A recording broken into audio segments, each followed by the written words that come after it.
सत्संग मूल ज्ञान का सत्संग है। मूल ज्ञान का मतलब आत्म ज्ञान। यहाँ पे किसकी महिमा गाई जाएगी? केवल और केवल आत्मदेव की। और आत्मा ही इस दुनिया का एकमात्र सत्य है, जिसकी महिमा सारे वेद, पुराण, गीता, भागवत, सारे संतों की वाणियाँ, सारे ग्रंथ, हर प्रकार का जितना भी इस दुनिया में ज्ञान है, ये सब आत्मा की ही महिमा गाता है, डायरेक्ट या इनडायरेक्ट। तो आज उसी आत्मा को अच्छे से समझने की कोशिश करेंगे, जिस आत्मा की वजह से हमारा पूरा संसार, हमारी पूरी दिनचर्या काम कर रही है। सुबह से उठते हैं और रात में सोते हैं, बीच में कितना भी काम तुम कर रहे हो, सब किसकी वजह से हो रहा है? आत्मा की वजह से। बिना आत्मा के एक पत्ता भी नहीं हिल सकता, आपकी एक उंगली भी नहीं हिल सकती। अगर आत्मा ने शरीर को छोड़ दिया तो समझो खेल खत्म। तो आज उसी आत्मा के बारे में गहराई से जानेंगे, समझेंगे और फिर निर्णय करेंगे कि हमने सत्य को अपनाना है या झूठ के साथ रहना है।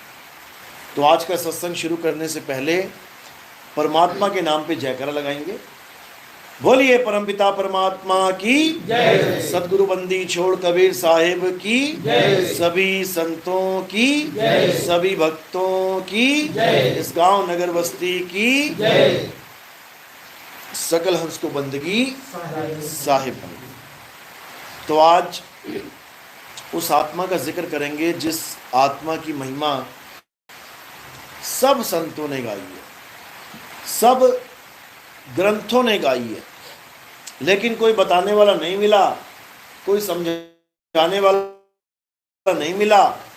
इसलिए हम सब अलग अलग प्रकार की पूजा पाठ में, अलग अलग प्रकार के तीर्थ व्रत में, अलग अलग प्रकार के संस्कारों में उलझ के रह गए। परमात्मा कितने हैं? 2, 4, 5, 7 कितने परमात्मा हैं? हर धर्म, किसी भी धर्म में चले जाओ, किसी को भी पूछ लो परमात्मा कितने हैं, एक ही बताएगा, 2 बोल ही नहीं सकता। 3, 4, 5 तो बहुत दूर की बात है। परमात्मा एक है, सबको पता है, लेकिन फिर भी हम अनेकों रास्तों पे चल रहे हैं। कोई पीपल पूज रहा है, सोच रहा है इसको पूज के परमात्मा मिल जाए। कोई पत्थर पूज रहा है, वो सोच रहा पत्थर पूज के भगवान मिल जाए। कोई तुलसी पूज रहा है, कोई हवन कर रहा है, कोई यज्ञ कर रहा है, कोई तीर्थों में स्नान कर रहा है, कोई पर्वतों की परिक्रमा करने में लगा है, कोई नदियों की परिक्रमा कर रहा है। ये सब अलग अलग अलग अलग अपना अपना ज्ञान लेके बैठ गए, जबकि परमात्मा एक है। अगर परमात्मा एक है तो उसे पाने का तरीका भी एक ही होगा, लेकिन वो तरीका हमें मिला नहीं, तो हमने क्या किया? अपने मन के ही तरीके बना डाले। 2 ही प्रकार का ज्ञान है इस दुनिया में, या तो गुरुमुख या फिर मनमुख, बस 2 ही चीजें हैं। तुम 2 ही लोगों के कहे पे चल सकते हो। अगर गुरु बना लिया फिर तो गुरु के कहे पे चलोगे, गुरुमुख हो गए। और अगर जिसने गुरु नहीं बनाया तो उसका गुरु कौन है? मन। सुबह से लेके शाम तक तुम किसका कहा मानते हो? मन का। तुम सो रहे हो मजे से, मम्मी आई, उठ जा बेटा, उठ जा उठ जा। अब कब उठेगा वो? ऐसे नहीं उठेगा। कब उठेगा? जब उसका मन करेगा, जब मन अंदर से आवाज देगा उठ जा, एकदम उठ जाएगा। और अगर मन ने कह दिया ना, अरे बोलने दे, सोता रहे तू, मजे कर, और सो ले, थोड़ा आधा घंटा और सो ले, हैं मम्मी बोल रही है बोलने दे, मैं सो जाता हूँ। यानी किसके कहे पे उठा? मम्मी के कहे पे नहीं उठा, मन के कहे पे उठा। उसके बाद नहाने धोने चला गया, साबुन कौन सा लगाएगा? मन पसंद। 50 तरह के साबुन होंगे दुकान में, कौन सा उठाएगा? ये हाथ कहाँ जाएगा अपने आप? मन पसंद पे। टूथब्रश, टूथपेस्ट कौन सा करेगा? मन पसंद। तेल कौन सा लगाएगा? मन पसंद खाएगा क्या? मन पसंद। जो पसंद नहीं है उसको कहेगा ना ना ये नहीं खाना मैंने, क्यों? मेरे मन को पसंद नहीं है। यानी हर काम किससे पूछ के कर रहा है? मन से। तो कबीर साहब यही समझा रहे हैं, मन के मते न चालिए, मन है पक्का दूत। ये मन तुम्हें पता नहीं कहां ले जाके गिराएगा। इसी मन के कहे पर काम करने वाले आज जेलों में भरे पड़े हैं। जाओ पूछो उनसे, तुम जेल में कैसे आ गए? अरे एक आदमी ने मुझे गाली दे दी, मेरा मन किया कि इसके सिर पे पत्थर फेंक दूं, और मैंने अपने मन का कहा मान लिया, मैंने सिर पे ईंट मार दी और मैं जेल में बैठा हूं। किसके कहे पे ईंट मारी? मन के कहे में। अगर उस वक्त मन की बात ना मानता, 5 मिनट की बात थी, गाली दी है कोई बात नहीं, कोई घुसा थोड़ी नहीं मार दिया, दर्द थोड़ी नहीं हुई कहीं पे, हवा का बुलबुला था, गाली दे दी, उस वक्त शांत रहता, मन की बात ना मानता, तो सारी उम्र की उम्र कैद ना होती। पत्थर मार के कत्ल ही कर दिया उसका, उम्र कैद हो गई। यानी एक गाली सहना ये आसान है या पूरी उम्र जेल में रहना आसान है? ऐसी भरी पड़ी हैं जेलें। बस वही 2 पल जो मन के कहे पे कांड कर दिया, बस वो समझ जाते कि मुझे कौन गाइड कर रहा है, मन कर रहा है, मैं ना मानता इसकी बात, बच जाते। लेकिन एक भी नहीं बचने वाला, क्योंकि यहां पर सबके सब मन के गुलाम हैं। आम आदमी की तो क्या बात करें, बड़े बड़े देवी देवता गुलाम हैं मन के, बड़े बड़े देवी देवता, क्योंकि उनको भी नहीं पता कि अंदर से ऑर्डर कौन दे रहा है। जो उनके मन में आ रहा है करते जा रहे हैं, जो मन में आ रहा है करते जा रहे हैं। अब कबीर साहब यही समझा रहे हैं, अरे मन जाता है तो जाने दे, तू थाम के राख शरीर, और उतरा पड़ा कमान से क्या कर सके तीर। कहते हैं अगर कोई गलत काम करने के लिए तुम्हारा मन जा भी रहा है, कहते हैं उसको जाने दे। मन कह रहा है आज शराब पीनी है, उसको क्या बोलना है? जा पिया, या ठेके पे जा पिया। मन को जाने दे, तू शरीर मत ले जाइयो साथ में। मन जाता है तो जाने दे, तू थाम के राख शरीर। किसको बोल रहे हैं? कौन रखेगा थाम के? किसको ज्ञान दिया जा रहा है? जीव को। जीव को समझाया जा रहा है कि जीव, हे जीव, ये मन तुझे भरमाने की कोशिश कर रहा है, ये मन दारू के ठेके तक जाके तुझे भी बुलाने की कोशिश कर रहा है, तू मत जाना, इसको जाने दे। लगाने चक्कर कहाँ लगाता है, लेकिन शरीर को मत उठा दियो, क्योंकि उठेगा तेरी ताकत से। मन में इतनी ताकत नहीं है कि शरीर को उठा पाए। मन तो केवल एक आइडिया दे सकता है। मन केवल तुम्हें एक विचार पैदा कर सकता है तुम्हारे अंदर। बैठे बैठे क्या हुआ, मेरा मन कर रहा है वो सामने पहाड़ी पे चला जाऊं, केवल विचार दे रहा है, लेके नहीं जा सकता, वो उठा नहीं सकता। इस शरीर को उठाएगा कौन?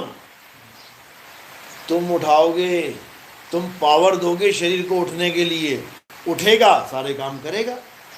तो इसी प्रकार ये जो मन है, असल में यही हमारा सबसे बड़ा शत्रु है, दुश्मन है, लेकिन हम इसे सबसे अच्छा दोस्त मान बैठे। यही हमारा भक्षक है। सामने वाला हमें गोली मारेगा, क्यों मारेगा? उसके मन ने कहा है। अब उसका मन और हमारा मन अलग अलग है क्या? एक ही मन है, सब में विराजमान है। एक ही मन अनंतो रूप बना के बैठा हुआ है सबके अंदर, और एक दूसरे से लड़वा रहा है, मरवा रहा है, बड़े बड़े भगवानों को श्राप दिलवा रहा है। विष्णु जी के भी अंदर मन बैठा हुआ है, नारद के अंदर भी मन बैठा हुआ है। विष्णु जी के मन ने नारद के साथ एक खिलवाड़ कर दिया। क्या खिलवाड़ किया? एक स्त्री के लिए वो चाहता था कि मेरी शादी हो जाए इससे। विष्णु जी ने ऐसी लीला रच दी कि उसको स्वयंवर में अपना मुख, यानी सुंदर मुख देने की जगह बंदर का मुख दे दिया। अब विष्णु जी ने जब ऐसा किया, किसके कहे पे किया? मन के कहे पे। उनके मन में ये ख्याल आया, उन्होंने कर दिया।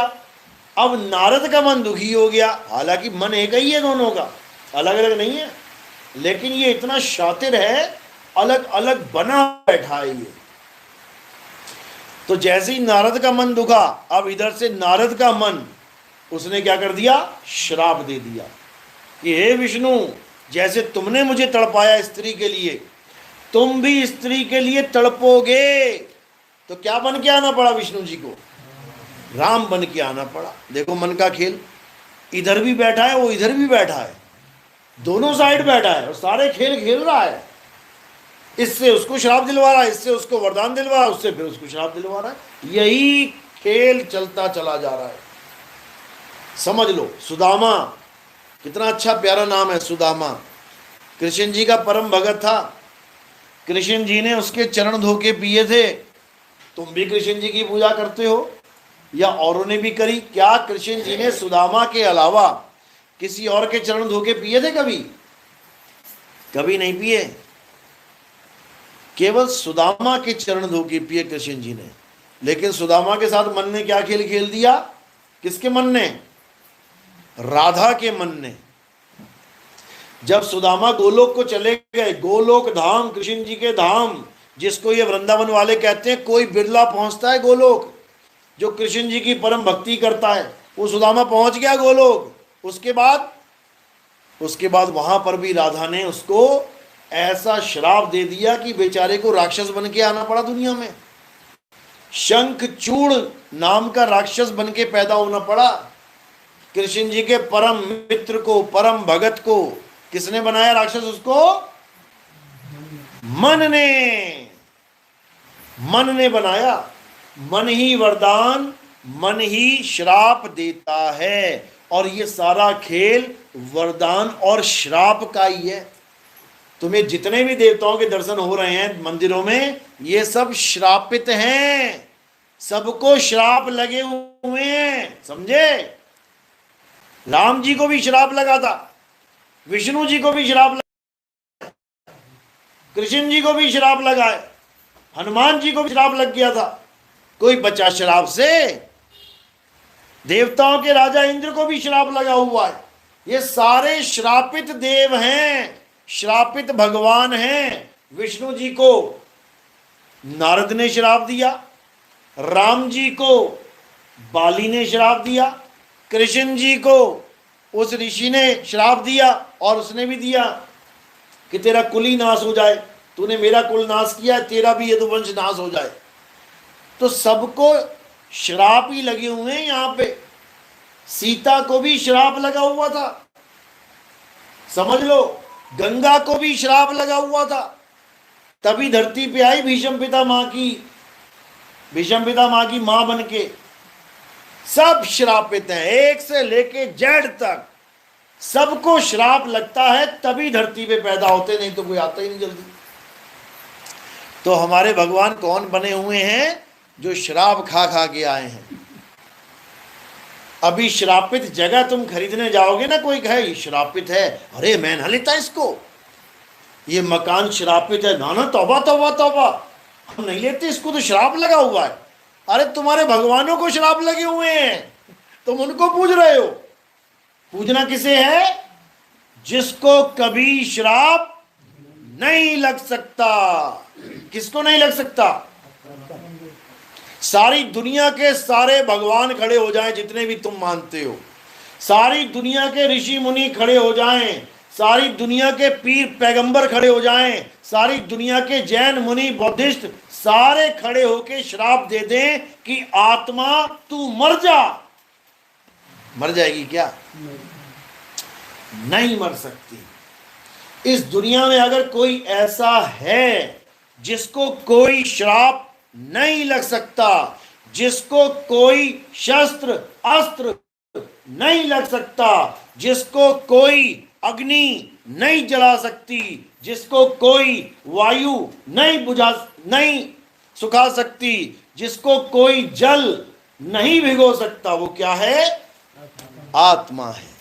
केवल उस आत्मा को जानना है, उसको कोई श्राप नहीं लगता, उसका कोई कुछ बिगाड़ ही नहीं सकता। उस आत्मा को जान लेना परमात्मा को जान लेना है। इसी का सारा भेद गीता में बताया गया। क्या कहते हैं? नैनम छिंदन्ति शस्त्राणि नैनम दहति पावका न चैनम क्लोदंतापे न शुष्यति मारुता। हे अर्जुन, इस आत्म तत्व को ना तो कोई शस्त्र काट सकता है, मुझे तो शस्त्र लग भी जाएगा। पैर में क्या लगा था कृष्ण जी के? कृष्ण जी के पैर में क्या लगा था? तीर, तब उनकी मृत्यु हुई। हे अर्जुन, मुझे तो तीर भी मार सकता है शरीर को, लेकिन आत्मा को तीर नहीं मार सकता। आत्मा को आग नहीं जला सकती, आत्मा को पानी भिगो नहीं सकता। राम जी की मृत्यु कैसे हुई थी? कैसे शरीर छोड़ा उन्होंने? सरयू नदी में डूबे, वो जल समाधि ली उन्होंने, तो पानी ने क्या किया? शरीर का नाश किया। सांस ही नहीं आएगी पानी में तो क्या होगा? शरीर छूट जाएगा। उसके बाद शरीर का क्या होगा? पानी में गल जाएगा। डाल के देख लो पानी में लाश, 4 5 7 8 महीना डाल के देख लो, क्या बचेगा उसमें? सब गल जाएगा, मल जाएगा। तो इसी प्रकार जो चीज गल जाएगी, जल जाएगी, गीली हो जाएगी, सूख जाएगी, कट जाएगी, फट जाएगी, उसकी पूजा नहीं करनी है। किसकी पूजा करनी है? जिसको कोई काट ना सके, जला ना सके, गला ना सके, सुखा ना सके, भिगो ना सके, उस आत्म तत्व की पूजा करनी है, उसको जानना है। तो गीता में यही समझाया गया। अध्याय 2 16वां श्लोक क्या कहते हैं? हे अर्जुन, इस दुनिया में 2 प्रकार के तत्व हैं, एक असत्य और एक सत्य, और 2 ही प्रकार के पुजारी हैं, एक असत्य के पुजारी और एक सत्य के पुजारी। आप लोग किसके पुजारी हो? असत्य के कि सत्य के? असत्य वाले कौन है? हाथ खड़ा करो। एक भी नहीं करेगा। सत्य के पुजारी कौन है? हाथ खड़ा करो। ये बहुत बढ़िया। अभी बता देते हैं, अभी पता लग जाएगा सत्य के हो कि असत्य के हो, क्योंकि अभी तुम्हें पता ही नहीं है सत्य असत्य होता क्या है। असत्य और सत्य में फर्क क्या होता है, ये किसे पता है? हाथ खड़ा करो जरा, अपने वालों को छोड़ के। असत्य में और सत्य में क्या फर्क होता है, अभी बताते हैं। हे अर्जुन, इस दुनिया में 2 प्रकार के तत्व हैं, सबके लिए, हिंदू के लिए, मुसलमान के लिए, सिख के लिए, ईसाई के लिए, जैनियों के लिए, बौद्धिस्ट के लिए, आस्तिकों के लिए, नास्तिकों के लिए, सबके लिए 2 प्रकार के तत्व हैं। कौन कौन से? एक असत्य। असत्य का मतलब क्या होता है? कौन सा तत्व है असत्य? जो पैदा हो जाए और जिसका नाश हो जाए, वो असत्य है। तो क्या पैदा होता है और क्या नाश होता है? शरीर। हनुमान जी पैदा हुए, राम जी पैदा हुए, सारे देवी देवता पैदा हुए, सबके शरीर छूट गए। क्योंकि शरीर का मतलब है जब पैदा हुआ है तो नाश भी होगा। हाँ, समय अंतराल छोटा बड़ा हो सकता है, कोई आज ही पैदा हो गया आज ही मर गया। ये मक्खी मच्छर 1 दिन 2 दिन 3 दिन में ये स्वाहा हो जाते हैं। 1 दिन की लाइफ होती है इनकी कई बार। तो 1 दिन वाले भी हैं और हजारों साल वाले भी हैं। बरगद का पेड़ हजारों साल जिंदा है, पीपल का पेड़ 1000 साल जिंदा रह जाता है। तो ऐसे भी हैं। लेकिन जो पैदा हो गया और जो मरेगा वो असत्य है। अब आप देखो कि किसकी पूजा कर रहे हो। जिसकी भी तुम पूजा करते हो, तुम्हें अगर ये पता है कि ये कब पैदा हुए थे, इसका मतलब तुम असत्य के पुजारी। अगर तुम ऐसे भगवान की पूजा कर रहे हो जो सतयुग में पैदा हुए, सतयुग में थे, या फिर ऐसे भगवान की पूजा कर रहे हो जो त्रेता में पैदा हुए, या ऐसे भगवान की पूजा कर रहे हो द्वापर में पैदा हुए, या ऐसे भगवान की पूजा कर रहे हो जो अभी कलयुग में पैदा हुए, इसका मतलब तुम असत्य के पुजारी हो। और असत्य का मतलब क्या होता है? जो पल पल बदलता रहे, जो सदा एक सा ना रहे वो असत्य है। जैसे पीपल का पेड़ आज हरा है, थोड़े सालों बाद देखोगे पीले हो गए सारे, पत्ता बदल गया। आज तुलसी हरी भरी है, 4-5 दिन पानी नहीं डाला, पत्ते सूख गए। आज खड़ी है सीधी, कल को गिरी पड़ी है, बदल गई। कोई भी चीज है, मंदिर, मस्जिद, गुरुद्वारा, चर्च, कोई भी चीज है, रोज बदल रहा है, रोज बदल रहा है, रोज बदल रहा है। जब बन रहा था तब भी बदल रहा था, और अब जब बन के तैयार हो गया तब भी बदल रहा है। लेकिन वो प्रोसेस इतना धीमा है कि तुम्हें लग रहा है नहीं, ये नहीं बदल रहा। जैसे ये दीवार है, तुम्हें लग रहा है बदल रही है, रोज रोज बदल रही है। ये देखते देखते देखते तुम्हारे सामने दीवार का रंग एकदम उड़ जाएगा, तुम कहोगे यार रंग ही फीका हो गया इसका, अब दोबारा से व्हाइट वॉश कराओ। कैसे फीका हुआ? क्योंकि रोज इसका समय बीत रहा है। हमारा चेहरा रोज बदल रहा है क्या? रोज बदलता है क्या? अच्छा, आज चेहरा ऐसा है, कल को तुम बदल दोगे, पहचान ही नहीं पाओगे अपना ही चेहरा। रोज बदल रहा है कि नहीं? रोज बदल रहा है, रोज बदल रहा है, लेकिन तुम्हें पता नहीं लग रहा है कि ये बदल भी रहा है कि नहीं। जब तुम छोटे से बच्चे थे तब की फोटो, उसके बाद इतने बड़े हुए, तब की फोटो, उसके बाद इतने बड़े हुए, तब की फोटो, उसके बाद शादी हो गई, शादी के 10 साल के बाद फोटो, 20 साल बाद, सारी फोटो देख लेने रखी एकदम सामने। तुम्हें अपनी ही शक्ल में बदला, अरे ऐसा था मैं, ओ मैं ऐसा था, मैं ऐसा था, आज बूढ़ा हो गया। तुम्हारी शक्ल कितनी बार बदल गई? जो बदल जाए वो क्या है? सत्य है असत्य है? असत्य है। यानी अगर तुम ऐसी किसी ऐसी चीज की पूजा कर रहे हो जो छोटा सा था, फिर बड़ा हुआ, फिर और बड़ा हुआ, फिर और बड़ा बलशाली हो गया, इसका मतलब असत्य के पुजारी हो तुम। अब लगा लो सारे भगवानों को, छोटे से की पूजा करते हैं, बड़े के भी पूजा करते हैं, जवान की भी करते हैं, सब असत्य है, सब झूठ है, ये सब झूठ है। अब कोई कहे हम किसी की पूजा नहीं करते, हम मंदिर नहीं जाते, मस्जिद नहीं जाते, हम तो केवल नाम जपते हैं, गुरु जी ने नाम दिया है, हम नाम जपते हैं। अब उनको क्या बोले, सत्य है कि असत्य है? वो तो किसी शरीर की पूजा भी नहीं कर रहे, तो कैसे पता लगेगा? लेकिन मीटर तुम्हारे पास है, मीटर लगा के चेक कर लो। कौन सा नाम जपते हो?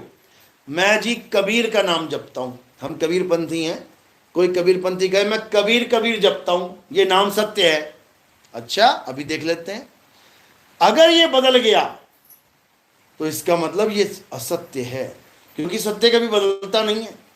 अब चेक करने का तरीका देख लो। अब मेरे मुंह से आवाज निकलेगी कबीर, अब आपने देखना है बदल रही है कि नहीं बदल रही है। कबीर बदली कि नहीं? बदल गई। बदल गई यानी सत्य है कि असत्य है? असत्य है। अब तुम अपनी अपनी आवाजें निकाल लेना घर जाके, जो तुम नाम जपते हो। अगर बदल गया असत्य है, याद रखना। चाहे कोई भी नाम है, कोई भी A to Z, अगर तुम उसको जप रहे हो और सोच रहे हो कि ये असली नाम मिल गया मुझे, तो इसका मतलब अभी नहीं मिला। अगर बदल जाए तो जो असली नाम है वो कभी नहीं बदलता, कभी नहीं। उस नाम को क्या बोलते हैं? अखंड नाम, अखंड शब्द। अखंड का मतलब क्या होता है? जिसका कभी खंड ना हो, टूटे ना। देखो कैसे टूटता है, का बी टूट गया, का बी र टूट गया। इसी को कहते हैं टूटना, यानी बदल जाना। तो इन नामों में माया का प्रभाव है, इसीलिए टूट रहा है। अब कई लोग करते हैं कान में उंगलियां डाल के, कहते हैं हम तो शब्द सुनते हैं। उनका कौन सा शब्द है? कहते हैं 5 तरह के शब्द है, हमारे गुरुजी ने बताया है। पहले एक शब्द आएगा, फिर दूसरा आएगा, फिर तीसरा आएगा, फिर बदल रहा है। पहले घंटे की आवाज आई, फिर वीणा की आवाज बदल रही है, फिर बांसुरी की आवाज आई, सारंगी की आवाज आई, बदल रही है। जहां भी बदलाव हो रहा है वो सत्य है या असत्य है? असत्य है। यानी इस दुनिया में जितने भी लोग जितने भी प्रकार की पूजा पाठ कर रहे हैं वो सब असत्य है। तो फिर सत्य क्या है? ये कहां मिलेगा? सत्य तुम्हारे पास है। कहीं जाने की जरूरत नहीं है कि कहीं मार्केट में जाके सत्य खरीदने जा रही हो। सत्य तुम्हारे पास है, लेकिन तुम्हें उसका नहीं एहसास है। इसीलिए इसीलिए हमारा जन्म सफल नहीं हो पा रहा है। अब सत्य क्या है? गीता क्या बताती है? हे अर्जुन, सत्य अखंड है। सत्य का कभी जन्म और कभी नाश नहीं होता। और वो सत्य क्या है? आत्मा ही सत्य है।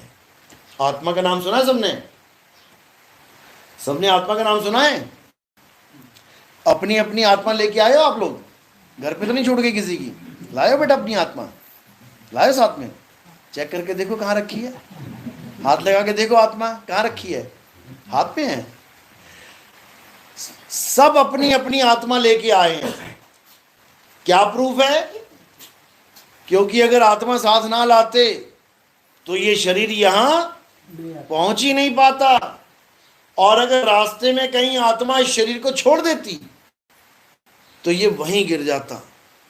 अगर यहां बैठी हो, हंस रही हो, हिल रही हो, बोल रही हो, आंखें झपक रही हो, इसका मतलब आत्मा साथ है। ये आत्मा ही सत्य है।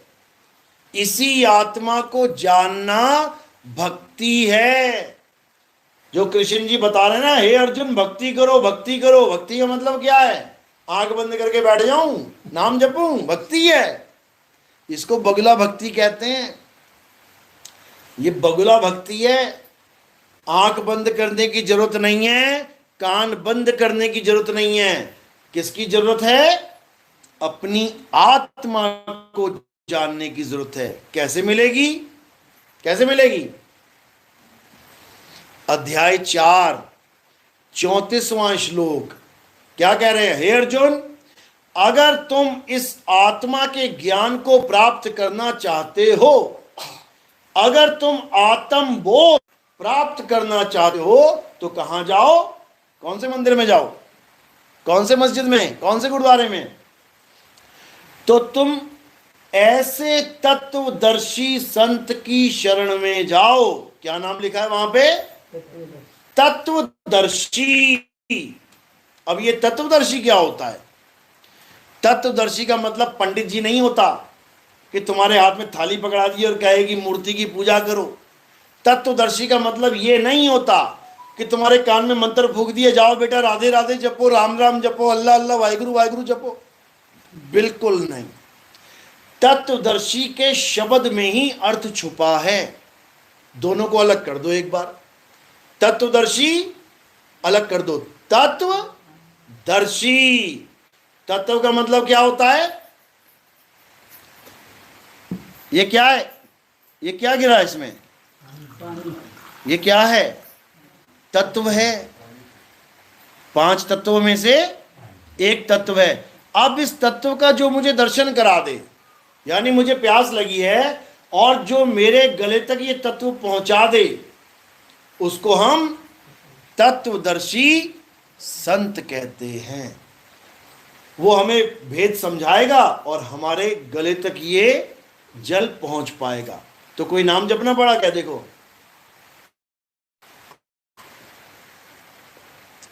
कौन सा नाम जपा मैंने?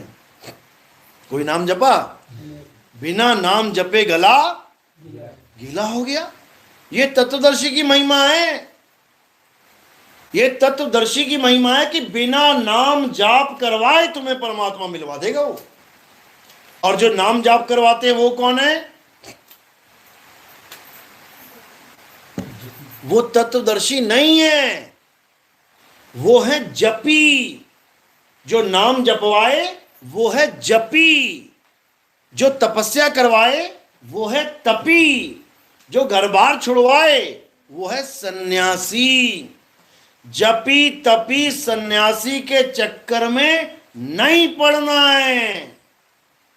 किसको खोजना है? हे अर्जुन, अगर तुम सत्य को जानना चाहते हो तो तुम ऐसे तत्वदर्शी संत की शरण में जाओ जिसने आत्मा को जान लिया है, जिसको आत्मा का भेद पता है, वही तुम्हें तुम्हारी आत्मा का ज्ञान दे सकता है, अन्यथा और कोई रास्ता नहीं कि तुम सत्य को प्राप्त कर पाओ। और अगर ये जीव अपने जीवन काल में सत्य को प्राप्त नहीं कर पाता और केवल मंदिर मस्जिद गुरुद्वारों में ही चक्कर लगाता रहता है, तो उसका क्या होता है?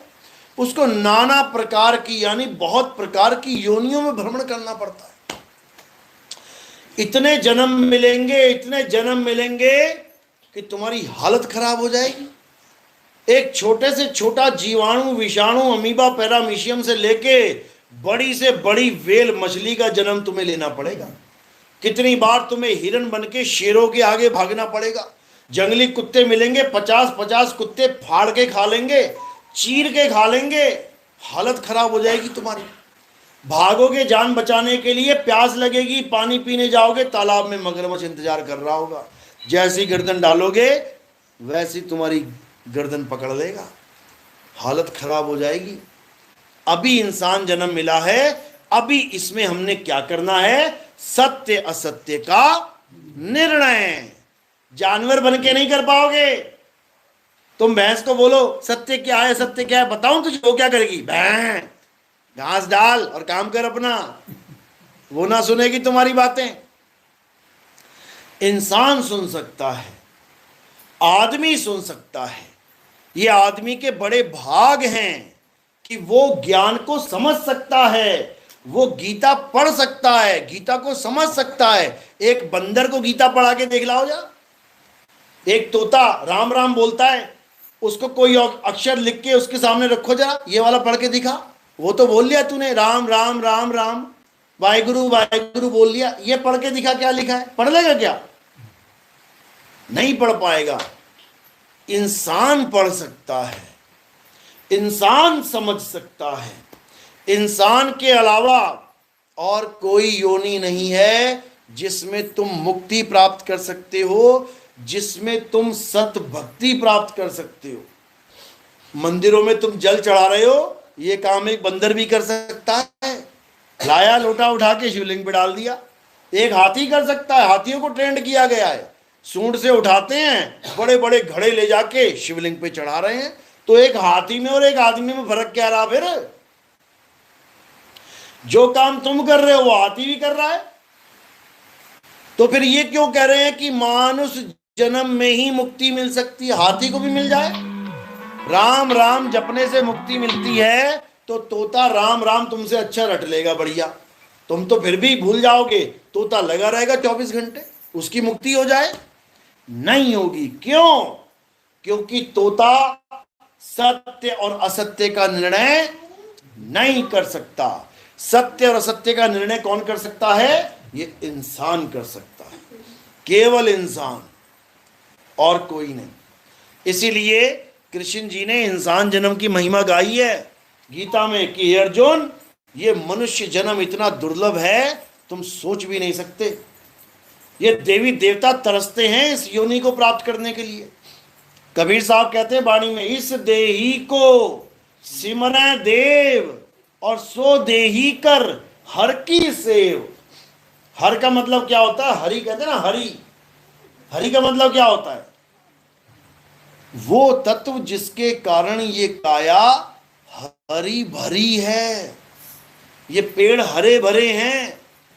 अगर वो शरीर को छोड़ देना तो ये सारी हरी भरी सूख जाएगी। तो हरी भरी काया किसकी वजह से है?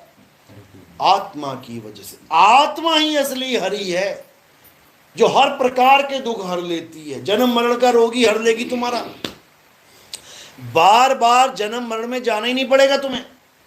करना क्या है? हे अर्जुन, अपनी आत्मा में रमण करना है। अध्याय 3 17वां श्लोक पढ़ो, गीता क्या कह रही है? हे अर्जुन, जो अपनी आत्मा में रमण करते हैं, जो अपनी आत्मा में तृप्त हैं, जो अपनी आत्मा में संतुष्ट हैं, उनके लिए कोई धार्मिक कर्म कर्तव्य लागू ही नहीं होता। उनको किसी मंदिर में जाने की जरूरत नहीं, उनको किसी मस्जिद में जाने की जरूरत नहीं, उनको किसी गिरजाघर, उनको किसी गुरुद्वारे में उनको किसी तीर्थ में, उनको किसी नदियों में स्नान करना, कहीं जाने की जरूरत नहीं। क्या करें? बस एक काम करें। क्या करना है? अपनी आत्मा में रमण करना है। अब कैसे करेंगे? आत्मा में भी कोई रमण करता है क्या? जिसको नहीं पता वो क्या सोचेगा, है मंदिर में तो जा सकते हैं, मस्जिद में तो जा सकते हैं, गुरुद्वारे में जा सकते, ये आत्मा में कैसे जाएंगे?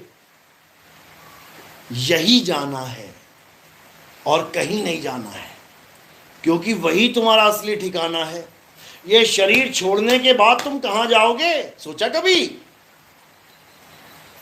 जब छूट रहा होगा हालत खराब हो रही होगी, मुझे बचा लो, मुझे बचा लो, मैं मरना नहीं चाहती, मरना नहीं चाहती, और बोलती बोलती बोलती मुंह खुला जाएगा, और निकल जाएगा मुंह में से ये जीव, आंखों में से निकल जाएगा, कान में से निकल जाएगा, कोई नाक में से निकल जाएगा, कोई लैट्रिन बाथरूम के रास्ते से निकल जाएगा। सबको निकलना पड़ेगा। कहां जाएगा? ना आने का पता, ना जाने का पता। कहां से आए हो आप लोग? कहां से आए हो? तुम कहोगे घर से आए हैं। घर में कहां से आए हो? मैं तो अपने मायके से आई थी यहाँ पे। अरे मायके में कहां से आई है? मैं तो माँ के गर्भ में आई थी। माँ के गर्भ में कहां से आई थी? सोचो, कहां कहां से घूमते घूमते आज यहां बैठे हो।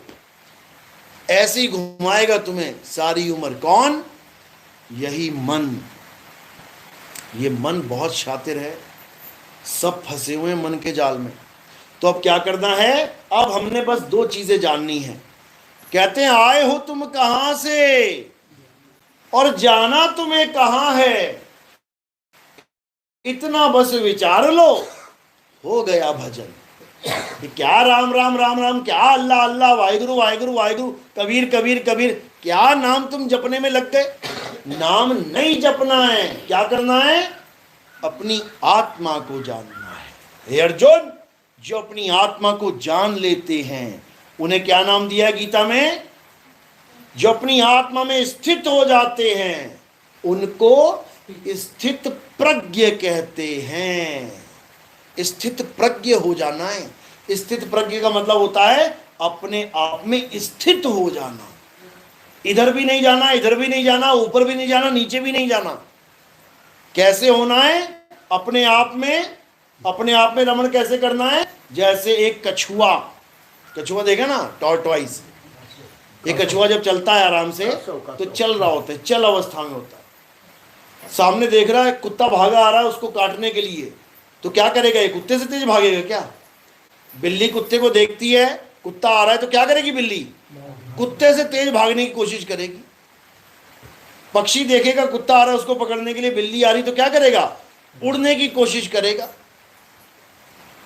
समझो, पानी का कोई जीव है वो पानी में घुसने की कोशिश करेगा, लेकिन कछुआ अगर खड़ा हुआ है जमीन पे तो वो क्या करेगा? जैसे ही कुत्ता सामने आ गया, इससे पहले कि वो हमला करे, ये कछुआ क्या करेगा? अपने आप में समा जाएगा। उसके हाथ कहां गए? अपने आप में। पैर कहां गए? अपने आप में। पूंछ कहां गई? अपने आप में। और ये गर्दन कहां गई? अपने आप में। इसको कहते हैं अपने आप में रमण करना। समझो, जब तुम्हारी मृत्यु यानी तुम्हारे शरीर की मृत्यु होगी, तुम्हारे पास दो ऑप्शन होंगी केवल। कौन कौन सी? कहते हैं या स्वर्ग चले जाओ या नरक चले जाओ। या स्वर्ग जाओगे या नरक जाओगे। लेकिन खुशखबरी है तुम्हारे लिए कि भारत एक ऐसा देश है जहां पर आज तक कोई नरक गया ही नहीं। डरावा नरक का ही चलेगा, लेकिन कभी कोई नरक जाता ही नहीं है। कैसे? किसी का भी कार्ड उठा के देख लेना, मेरे पिता का स्वर्गवास हो गया है। आज तक कभी लिखा मेरी माँ का नरकवास हो गया? जो भी मर जाए सबका ही स्वर्गवास हो गया। बिना टिकट के, बिना बुकिंग के सब स्वर्ग पहुंच जा रहे हैं। पंडित को पता है ये एक नंबर का गुंडा था इस गांव में, ये रोज दारू पी के सबको मारता था। अरे मुझे गालियां बकता था, भगवान की मूर्तियां तोड़ देता था। उसकी भी मृत्यु होगी ना, पंडित जी क्या गया? भाई साहब का स्वर्गवास हो गया है। अरे अगर इसका स्वर्गवास हो गया तो नरकवास किसका होगा? यानी तुम्हें धोखे में रखा जा रहा है स्वर्गवास के नाम पे। किसी का स्वर्गवास होने वाला नहीं है। स्वर्गवास का मतलब पता है तुम्हें क्या होता है? स्वर्ग में वास करना यानी तुम इंद्र के पास बैठोगे जाके स्वर्ग में। समझो, स्वर्गवास ऐसे नहीं होता कि मैं चलता चलता गिर गया मेरा स्वर्गवास हो गया। स्वर्गवास उसका होता है जो तपस्या करते हैं। इंद्र के स्वर्ग तक पहुंचने के लिए बड़े बड़े योगियों ने तपस्या की है। इंद्र पद को प्राप्त करने के लिए बड़े बड़े ऋषियों ने तपस्या की है। तुम्हारी तरह नहीं खाया पिया, मुर्गा उड़ाया, बकरा उड़ाया, मर गए और लिख दिया जी स्वर्गवास हो गया। बर्बाद हो गए तुम इसी स्वर्गवास और नरकवास के चक्कर में। तो अब क्या करना है? अब कोई स्वर्गवास में नहीं जाना और कोई नरकवास में नहीं जाना। यानी ना तो स्वर्ग की आस लगानी है ना ही नरक की आस लगानी है। तो क्या करना है? अब ना कहीं आना और ना कहीं जाना, आपे में आप समाना। यानी जब ये शरीर की मृत्यु होगी, यमराज दरवाजे पे खड़े होंगे और 4 लेके आए होंगे तगड़े तगड़े जल्लाद, कूट कूट के मार मार के भगाने के लिए। क्यों? क्योंकि ये जीव शरीर नहीं छोड़ता। छोड़ता है कोई? क्या तुम्हें कोई कहे मर जाओ, मर जाओगे क्या? जैसे किराए के कमरे पे कब्जा कर लेता है इंसान, मैं नहीं छोड़ूंगा इस कमरे को। अरे तेरा बाप भी छोड़ेगा, अभी देख पुलिस वाले आ रहे हैं। उसके बाद क्या कहता है? अरे भैया छोड़ रहा हूं मैं। इसी प्रकार जीव को ये शरीर छुड़वाने के लिए कौन आते हैं? यमराज, यमदूत आते हैं। फिर भागता है ये शरीर छोड़ के, लेकिन भागेगा कहाँ? भागेगा कहाँ? गर्दन पकड़ के दबोच लिया जाता है। पूरा गरुड़ पुराण लिखा गया है इसी मारा मारी के ऊपर। जो तुम्हारे सिर पे मुकद्दर पड़ने वाले हैं ना, उसमें लिखे हुए हैं कि बकरे खाने वालों को ऐसे मारा जाएगा, मुर्गा खाने वालों को ऐसे तड़पा तड़पा के मारा जाएगा, चोरी करने वालों को ऐसे कूटा जाएगा, ठगी करने वाले को ऐसे मारा जाएगा, लोगों का जमीन हड़पने वालों को, लोगों का पैसा चुराने वालों को ऐसे मारा जाएगा। हर तरह की सजा दे रखी है गरुड़ पुराण में, समझ लो। तो इससे बचने का क्या रास्ता है? एक रास्ता है। क्या स्वर्ग चला जाऊं क्या? स्वर्ग में भी राक्षस आते हैं, हमला करते हैं, फिर स्वर्ग का राजा भाग रहा होता है। देखा ना टीवी में, वो दौड़ रहा होता है स्वर्ग खाली करके, पूरी जनता पीछे भाग रही है स्वर्ग वाली। वो राक्षसों का कब्जा हो गया, वहां पे भी सुख है क्या? महादुख है। तो कहां जाना है?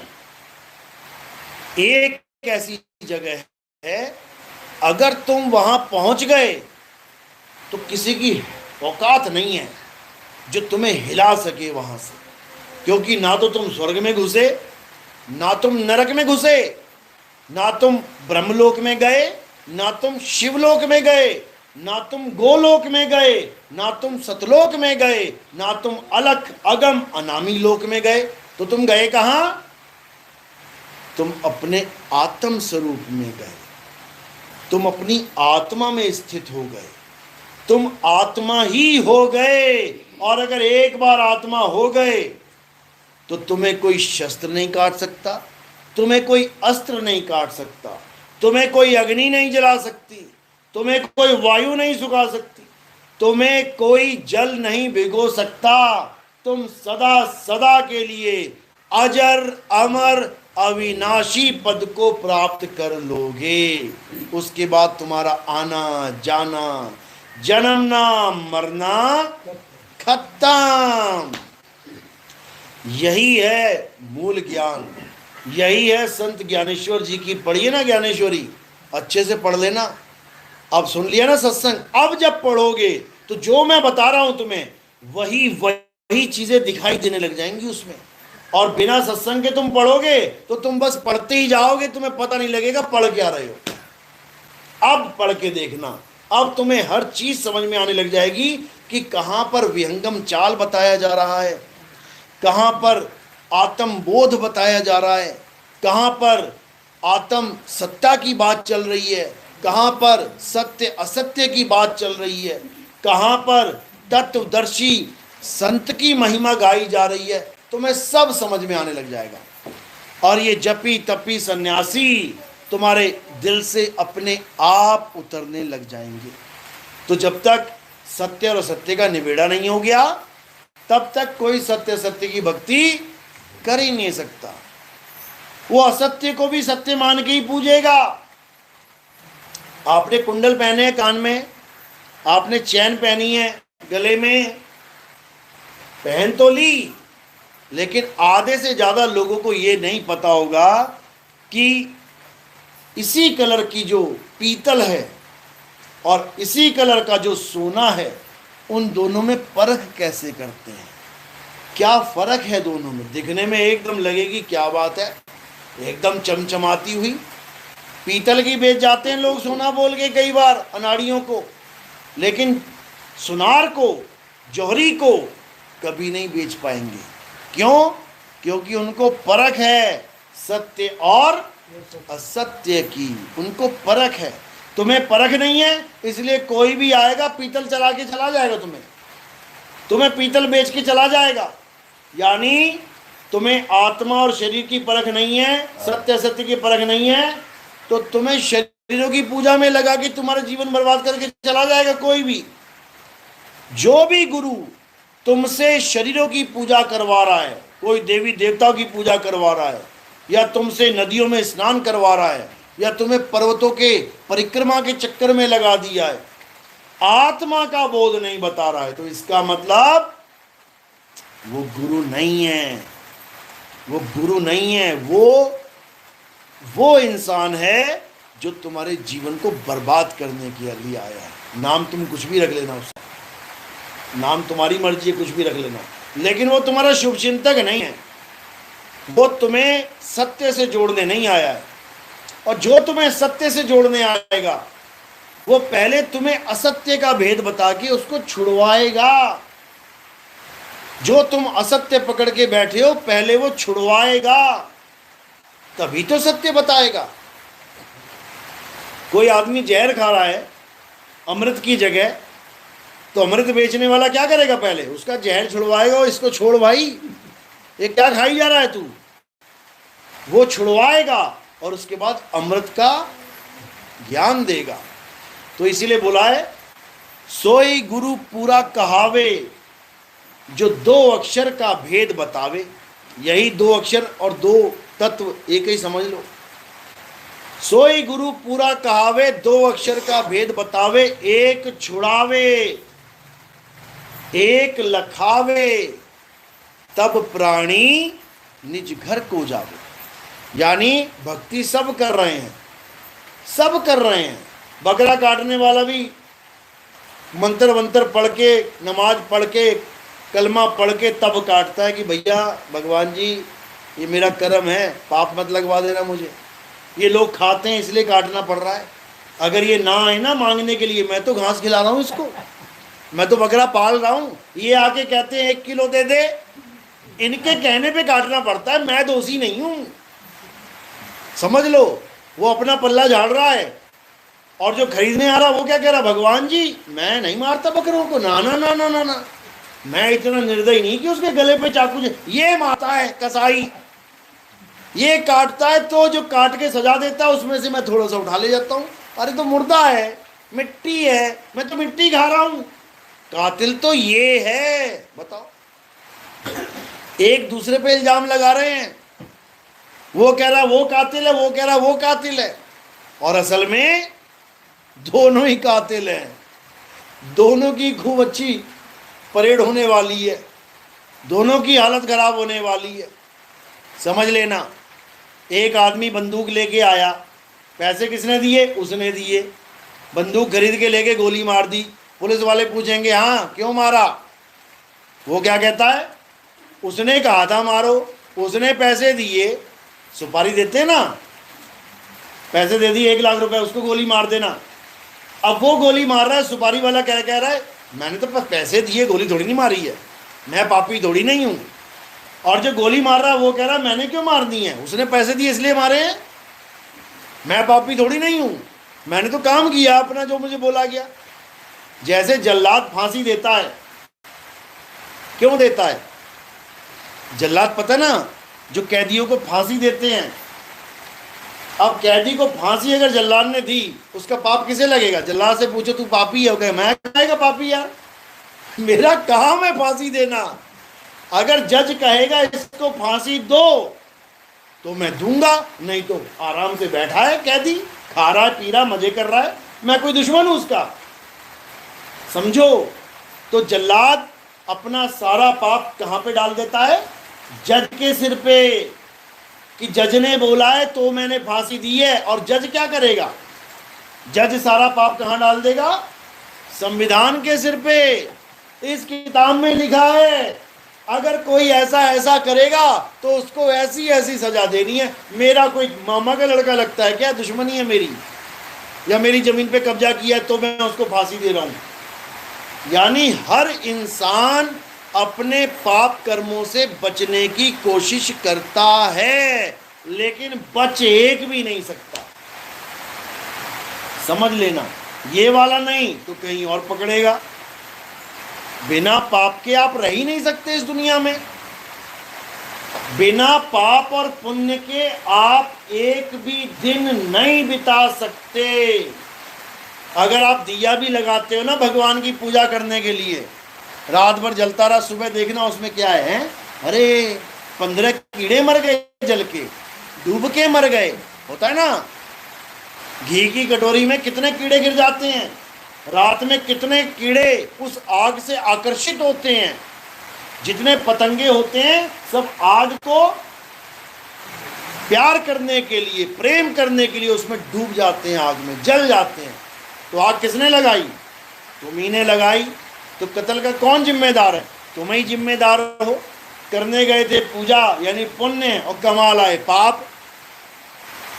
समझो बात को। तुम एक बार सांस लेते हो, हजारों लाखों जीव तुम्हारे अंदर चले जाते हैं, खत्म हो जाते हैं। तुम खाना खाते हो, हर दाने में अन्न में जीव है, हर गेहूं के दाने में प्राण है। तुम डाल के देख लो खेत में, देखो कैसे अंकुरित हो जाएगा। प्राण है उसमें, जीव है उसमें।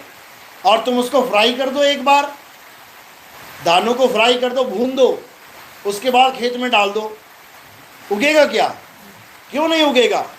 क्योंकि वो जीव उस शरीर को छोड़ के चला जाएगा। इतना बड़ा जाल बुना हुआ है, कैसे निकलोगे? केवल एक ही रास्ता है निकलने का, और रास्ता क्या है?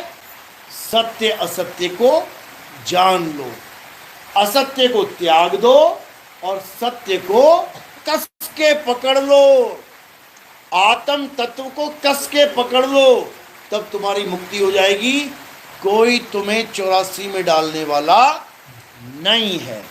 इसी मूल ज्ञान को संत ज्ञानेश्वर जी महाराज, उनकी बहन मुक्ताबाई, आप पढ़ो उनके अभंग, जो मैं बता रहा हूं एक एक बात लिखी गई है उसमें।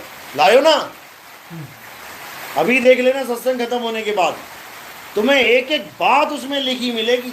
लेकिन उसको कोई समझ नहीं रहा है, पढ़ते जा रहे हैं, पढ़ते जा रहे हैं, बिना समझे कैसे उससे तुम्हारा छुटकारा होगा। पढ़ते जाओ बस, ये जहर है, जहर खाना सेहत के लिए हानिकारक होता है, और उठा के फिर खा लिया। पढ़ते जा रहे हैं, तंबाकू, तंबाकू से कैंसर होता है, हाँ ला ये वाला ला, खा लिया। पढ़ते भी जा रहे हैं, खाते भी जा रहे हैं, पढ़ते भी जा रहे हैं, खाते भी जा रहे हैं, फिर क्या होगा? फिर लेटे पड़े होंगे कहीं पे, भैया डॉक्टर साहब मुंह का कैंसर हो गया, बचाए लो। अब क्या बचाए लो? जब लिखा हुआ बताया जा रहा था तब तो समझा नहीं, अब क्या समझ रहा है? अब तो वक्त समझाएगा। तो इसीलिए क्या करना है? अब आपके पास एक मौका है, सत्य असत्य का निर्णय बिना पक्षपात के करना है। ये नहीं सोचना है अरे मेरे घर वाले तो मंदिर के पुजारी हैं, मेरे घर वाले तो गणेश जी के पुजारी हैं, मेरे घर वाले तो मस्जिद में जाते हैं, मेरे घर वाले चर्च में जाते हैं, और मैं आत्मा की पूजा करूंगा, अरे ये तो बड़ा अलग हो जाएगा। ये नहीं सोचना है, ये कभी नहीं सोचना है। क्या सोचना है? कि मैं सत्य की पूजा करूंगा, चाहे सारा परिवार असत्य की पूजा करता रहे। समझ लो। सारा परिवार दारू पीने लग गया तो क्या तुम भी पीने लग जाओगे? सारा परिवार गांजा खाने लग गया, गांजा पीने लग गया, अफीम खाने लग गया, तुम भी खाने लग जाओगे? सारा परिवार झूठ बोलने लग गया, चोरियां करने लग गया, ठगी करने लग गया, कातिल बन गया, कत्ल करने लग, तुम भी कर दोगे क्या? नहीं। यानी हमारा रास्ता क्या है? सत्य को प्राप्त करना हमारा रास्ता है। भले मेरा पूरा परिवार, भले मेरा पूरा समाज, भले मेरा पूरा गांव, मेरा पूरा देश असत्य की पूजा करता है, फिर भी मैं सत्य की पूजा नहीं छोड़ूंगा। इसीलिए गीता में, महाभारत में ये युद्ध दिखाया गया है कि सारे कौरव एक तरफ, उसी के भाई हैं, उसी के चाचा, उसी के दादा लोग हैं, भले वो सारे अज्ञान की तरफ, अधर्म की तरफ हो जाएं, लेकिन मैं धर्म का साथ नहीं छोड़ूंगा। ये है असली पूजा, ये है असली भक्ति। समझ लो। तो दो ही चीजें हैं, या तो सत्य या असत्य। सत्य क्या है? सत्य केवल एक है, और वो क्या है? आत्मा ही सत्य है। फिनिश, खत्म। अब आत्मा के सिवा तुम कुछ भी, किसी को भी पूज रहे हो, चाहे वो पेड़ है, चाहे वो पौधे हैं, चाहे वो जानवर है, चाहे वो सूरज है, चाहे वो तारे हैं, चाहे वो सितारे हैं, चाहे वो ग्रह हैं, चाहे वो कुछ भी है, आत्मा नहीं तो कुछ भी नहीं, जीरो है वो। बस इतना समझ लो। जब प्यास लगती है तो केवल और केवल ये चाहिए, इसके सिवा तुम्हारे मुंह में कुछ भी डाल दिया जाए, ले बजरी डाल दी, ले रेता डाल दिया, ले मिट्टी डाल दी, ले लकड़ी डाल दी, ले प्लास्टिक डाल दिया, ले कागज डाल दिया, ले सोना डाल दिया, ले चांदी डाल दिया, ले हीरे जवाहरात कोयला सब डाल दिया, क्या इसके बराबर कोई काम कर पाएगा? नहीं। यानी केवल एक चीज ही हमें चाहिए अपना गला गीला करने के लिए। अगर पानी है तो सब कुछ है, और पानी नहीं तो कुछ भी नहीं। समझ लो। इसीलिए अब केवल और केवल सत्य की बात करनी है कि सत्य क्या है, मैं उसका संग करूंगा। जब हम सत्य का संग करेंगे तो क्या हो जाएगा? सत्संग हो जाएगा। जहां पर सत्य की महिमा सुनाई जाती है, सत्य का संग करवाया जाता है, उसे सत्संग कहते हैं। और जहां पर देवी देवताओं की, राजा महाराजाओं की कहानियां सुनाई जाती हैं, कथाएं सुनाई जाती हैं, उसे क्या कहते हैं? क्या कहते हैं उसे? उसे कथा वाचन कहते हैं, सत्संग नहीं कहते। सत्संग नहीं कहते, उसे लीलाएं कहते हैं। कृष्ण लीला, राम लीला, हनुमान लीला। सत्संग नहीं कहते उसे। ये कहाँ जा रहे हो? अरे वो वृंदावन वाले आए हैं, सत्संग करेंगे। वृंदावन वाले आए हैं, कृष्ण कृष्ण करेंगे, सत्संग नहीं करेंगे। अयोध्या वाले आ गए तो राम राम करेंगे, सत्संग नहीं करेंगे, क्योंकि सत्य के बारे में उन्हें पता ही नहीं है सत्य होता क्या है। संग क्या करेंगे उसका? तो सत्य क्या है?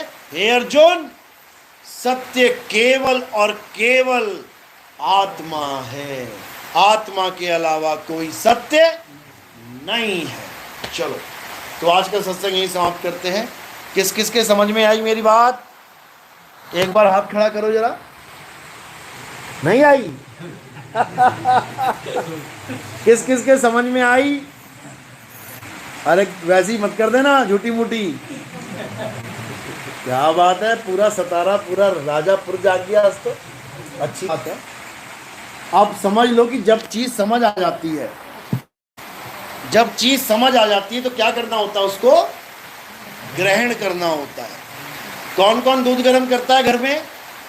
लेडीज सब करती हो ना। कौन कौन दूध गर्म करते करते उसमें नींबू निचोड़ देता है? हाथ खड़ा करो। कोई भी नहीं है। दूध गर्म करते करते उसमें नींबू निचोड़ दो। रोज दूध गर्म करो और जैसे दूध गर्म करने रखो उसमें नींबू निचोड़ दो। करता है कोई ऐसा? क्यों नहीं करता? क्यों नहीं करता? कारण क्या है? तुम्हारी माता जी ने अच्छे से समझा रखा है, बेटा दूध के साथ नींबू मिक्स नहीं होना चाहिए। अगर नींबू वाला बर्तन है वो तुमने धो भी दिया है, फिर भी दूध मत गर्म करना, नहीं तो फट जाएगा। अब ये जो ज्ञान तुम्हें समझ में आ गया, कितने महीने के लिए रखोगे दिमाग में? कितने दिन तक याद रखोगे? सारी उम्र तक। बुढ़ी हो जाओगी, मरने वाली हो जाओगी, फिर भी दूध गर्म करोगी, कभी नींबू नहीं डालोगी, क्योंकि बात समझ में आ गई है कि दूध डालने से हमारा नुकसान होगा। तो आज जो बात समझ में आई है, कितने दिन याद रखनी है? कितने दिन याद रखोगे? गणेश चतुर्थी तक, या रामनवमी तक, या शिव महारात्रि, क्या बोलते हैं, महाशिवरात्रि तक? हमेशा याद रखनी है। अब किसी की पूजा नहीं करनी है, अब केवल सत्य की पूजा करनी है। और सत्य क्या है? हे अर्जुन, आत्मा ही सत्य है। उसके लिए क्या करना है? गीता पढ़ना शुरू करो, या ज्ञानेश्वरी जी का जो ग्रंथ है, क्या नाम है? ज्ञानेश्वरी ग्रंथ का नाम है। ज्ञानेश्वर महाराज आप ही के मराठी हैं, उनकी ज्ञानेश्वरी पढ़ना शुरू करो। अध्याय 2, 3, 7, 9, बस ये 4 पढ़ लेना अच्छी तरह। कौन कौन से? 2, 3, 7, 9, तुम्हारा कल्याण हो जाएगा। जो बातें मैंने बताई हैं तुम्हें एक एक बात उसमें लिखी मिलेगी, बस उसको सच्चे मन से ग्रहण करते चले जाना, तुम्हारा सारा असत्य छूट जाए। ये सारे पेड़ पौधों की पूजा, ये सारे जानवरों की पूजा, देखो जानवरों की पूजा करते हैं हम लोग। मंदिर में गए शंकर जी के, उनके भोग लगाया मूर्ति में, गले में सांप था उसके भी लगा दिए, थोड़ा तू भी खा ले। और जब असली वाला घर में आया तो क्या दिया उसको? लठ बजाया सिर पे उसको, पत्थर को लड्डू खिलाया और असली के लठ बजाया। अब गणेश जी के मंदिर में गए, 2 लड्डू गणेश जी के चिपका दिए मुंह में, नीचे चूहा था उतने तू भी खा ले। और जब असली वाला चूहा घर में घूमा तो क्या किया? लड्डू में जहर डाल के दे दिया, ले मर।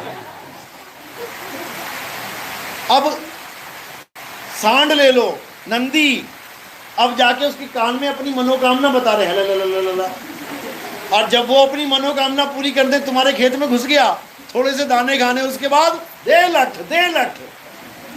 यानी पत्थरों की पूजा कर रहे हो, और वही वैरायटी घर में घुस जाए तो उसकी माथा फोड़ रहे हो। कमाल हो गई।